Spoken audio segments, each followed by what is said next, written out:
अन्वी और वह घर जो रात में सांस लेता था। अन्वी को पुराने घर हमेशा अजीब लगते थे क्योंकि उसे लगता था कि दीवारें सिर्फ खड़ी नहीं रहती बल्कि सब कुछ याद रखती हैं। उसकी उम्र 12 साल थी और वह अपने माता पिता के साथ एक नए शहर में रहने आई थी जहां उन्हें एक बहुत सस्ता लेकिन बहुत पुराना बंगला मिला था। मकान दिखने में सुंदर था लेकिन उसमें एक अजीब चुप्पी थी, जैसे कोई बहुत देर से बोलना भूल गया हो। पड़ोसी उस घर के बारे में बात नहीं करते थे और जब अन्वी ने पूछा तो लोग बात बदल देते थे। पहले ही दिन अन्वी को महसूस हुआ कि इस घर में आवाजें ठीक तरह से गूंजती नहीं हैं, जैसे कोई उन्हें निगल रहा हो। रात को हवा चलती तो ऐसा लगता जैसे कोई धीमे धीमे फुसफुसा रहा हो। अन्वी ने इसे अपना वहम समझा, लेकिन पहली ही रात जब सब सो चुके थे, उसे अपने कमरे की अलमारी के पास से बहुत हल्की खरोंच की आवाज सुनाई दी, जैसे कोई नाखून लकड़ी पर फिरा रहा हो। वो उठकर देखने गई लेकिन वहाँ कुछ नहीं था। वापस बिस्तर पर आई तो फर्श से हल्की चरमराहट हुई, जैसे कोई नीचे चल रहा हो जबकि नीचे कोई कमरा नहीं था।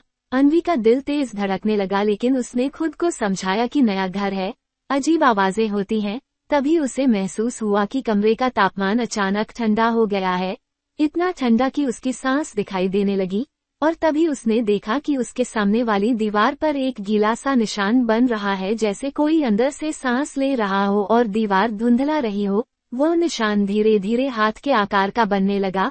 अन्वी की रूह सिहर गई। वो पीछे हटी तभी फुसफुसाहट साफ सुनाई दी, यह मेरा कमरा था। अन्वी चीख नहीं पाई, आवाज जैसे गले में फंस गई हो। वह भागकर लाइट जलाने पहुंची और जैसे ही बल्ब जला सब सामान्य हो गया। दीवार सूखी थी, ठंड गायब थी, लेकिन दिल अब भी तेज धड़क रहा था। अगली सुबह उसने माता पिता को बताया तो उन्होंने इसे डरावना सपना कहा, लेकिन अन्वी जानती थी कि सपना कभी दीवार पर नमी नहीं छोड़ता। दिन में घर बिल्कुल सामान्य लगता था लेकिन जैसे ही सूरज ढलता, घर बदलने लगता। दरवाजे अपने आप चरमराते, फर्श पर कदमों की आवाज आती और सबसे अजीब बात, आईने में उसे कभी कभी पीछे कोई खड़ा दिखता, लेकिन मुड़ने पर वहाँ कोई नहीं होता। तीसरी रात वह सोने ही जा रही थी कि उसके बिस्तर के नीचे से धीमी सी सांस लेने की आवाज आई, जैसे कोई बहुत पास लेटा हो। अन्वी जड़ हो गई, उसकी रगों में ठंड दौड़ गई और तभी किसी ने फुसफुसाकर उसका नाम लिया, अन्वी। ये पहली बार था जब उसने साफ समझ लिया कि घर खाली नहीं है और जो भी है वो जाग चुका है। अन्वी पूरी रात सो नहीं सकी क्योंकि हर बार आंख बंद करते ही उसे वही फुसफुसाहट सुनाई देती, अन्वी, जैसे कोई बहुत पास खड़ा हो। सुबह होते ही उसने तय कर लिया कि वह इस घर के बारे में सच जाने बिना नहीं रुकेगी। स्कूल से लौटते समय उसने मोहल्ले की सबसे बूढ़ी महिला से बात करने की कोशिश की।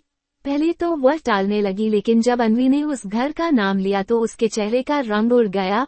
बूढ़ी औरत ने धीरे से कहा कि उस बंगले में 50 साल पहले एक लड़की रहती थी जिसका नाम भी अन्वी ही था। वह बहुत शांत थी और हमेशा अकेली रहती थी। एक रात वह अचानक गायब हो गई और कहा गया कि वह भाग गई है, लेकिन किसी ने कभी उसके जाने के निशान नहीं देखे, ना कपड़े, ना बैग, ना कोई खबर।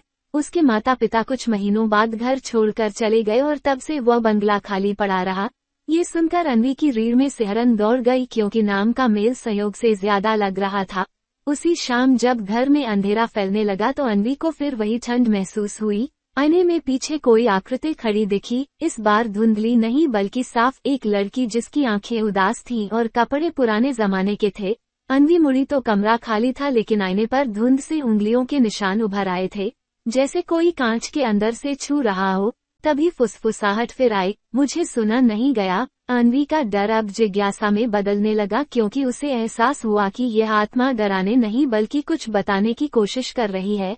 उसी रात बिजली चली गई और पूरा घर अंधेरे में डूब गया। मोमबत्ती की रोशनी में अन्वी ने देखा कि दीवारों पर हल्की परछाइयां हिल रही हैं, जैसे घर सांस ले रहा हो। तभी उसे अपने कमरे की अलमारी अपने आप खुलती दिखी और अंदर की पिछली दीवार पर एक पतली सी दरार चमकने लगी, जैसे कोई रास्ता बन रहा हो। अन्वी ने कांपते हाथों से दीवार को छुआ और अचानक ईंट खिसक गई। पीछे एक संकरी जगह खुल गई जहां से ठंडी हवा और बहुत पुरानी खुशबू आ रही थी। भीतर टॉर्च डालते ही उसने देखा कि वहां एक छोटा सा बंद कमरा है और फर्श पर पड़ी हुई एक पुरानी गुड़िया है। उसी पल उसे लगा जैसे किसी ने उसके कान के पास फुसफुसाया, यहीं बंद कर दिया गया था मुझे। अन्वी समझ गई कि यह कोई भटकी हुई आत्मा नहीं बल्कि कैद की गई बच्ची की याद है जो इस घर में फंसी रह गई है। और तभी पीछे से दरवाजा जोर से बंद हुआ, पूरा कमरा अंधेरे में डूब गया और फुसफुसाहट अब साफ शब्दों में बदल गई, अगर सच बाहर नहीं आया तो मैं कभी मुक्त नहीं हो पाऊंगी। अन्वी अंधेरे कमरे में खड़ी कांप रही थी जब उसे महसूस हुआ कि हवा भारी हो गई है, जैसे घर अपनी सांस रोक रहा हो।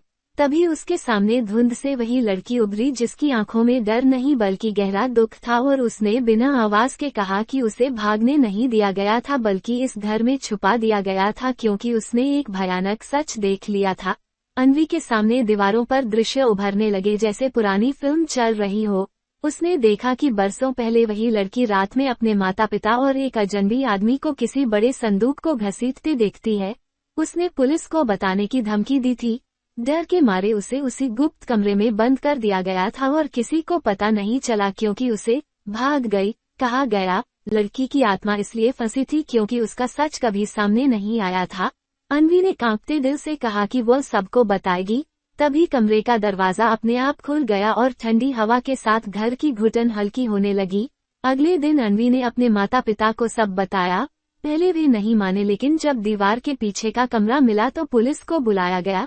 जांच में वहां पुराने सबूत मिले और मामला फिर से खुला। वर्षों पुराना सच सामने आ गया और लड़की का नाम साफ हुआ। उसी रात जब अन्वी सोने गई तो घर पहली बार शांत था। न फुसफुसाहट, न ठंड, न कदमों की आवाज, बस खिड़की से आती हल्की हवा। और आखिरी बार आईने में उस लड़की की परछाई दिखी जो अब मुस्कुरा रही थी, जैसे कह रही हो धन्यवाद, और फिर वो हमेशा के लिए गायब हो गई। अन्वी समझ गई कि कुछ आत्माएं डराने नहीं बल्कि सुने जाने के लिए भटकती हैं, और कभी कभी सबसे डरावनी जगहें भी तब शांत हो जाती हैं जब सच को रोशनी मिल जाती है।